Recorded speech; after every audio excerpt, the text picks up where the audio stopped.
Erica Davies is from the Keynsham Wombles. Morning to you, Erica. Hello, nice I to meet love you. your group's name because that is the Wombles were doing this a million years ago, weren't they? We were, and we wanted something that sounded fun, and that seemed to encompass what we were doing and still keep that element of when we're out as volunteers, we want to enjoy ourselves. And, yeah. When did it all start? Did it start because there was a need?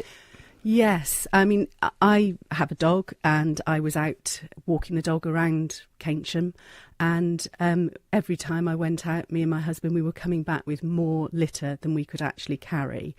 And so we just sort of thought we can't do this on our own. And it gradually, in talking to other friends in Keynsham, we gradually worked on the sort of concept of building a network of people who all look after a small area. So we've got about 180 people in Keynsham now who everybody has a little area which they look after, hopefully on a weekly basis, but obviously, life happens.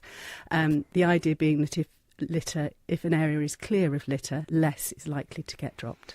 Do any of your volunteers, though, just get frustrated? Because that's, I'd happily help and do it. But in the back of my mind all the time is the Egypts and the scallies and the lazy people who think it's OK to drop it in the first place.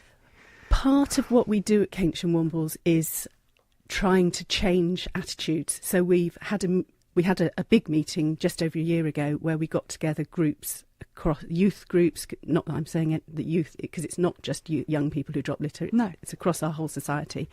We got local councillors, we had the police, we tried to get a lot of local retailers, but only the co-op came. To try and get everybody together to look at where does this litter come from, why does it happen, and how as a community can we address it.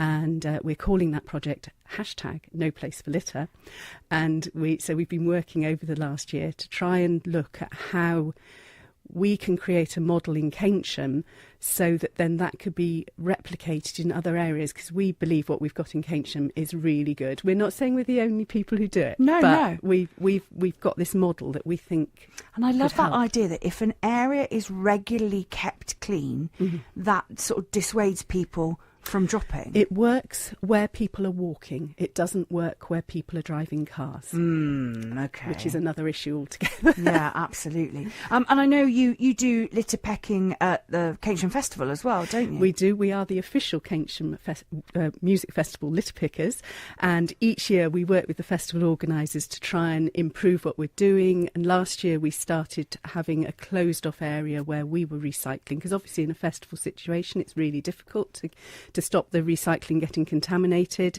because it's complicated. People don't understand what they can and what they can't recycle. So we have a fenced off area where we're doing the recycling, and year on year we're trying to build on that. And last year we'd been working with City to Sea, and so we had the Bristol Water Bowser there, which was fantastic. That really cut down on the amount of bottles that were being bought. And the festival organisers also did a commemorative beer mug, so that instead of having lots of plastic beer mugs, refills. you refill. And that worked. So hopefully this year we'll be able to do even more. If there's anyone listening who would like to set up something similar in their area, can they come to you? Can they ask your advice? Yes, of course. That's what we really want to. I mean,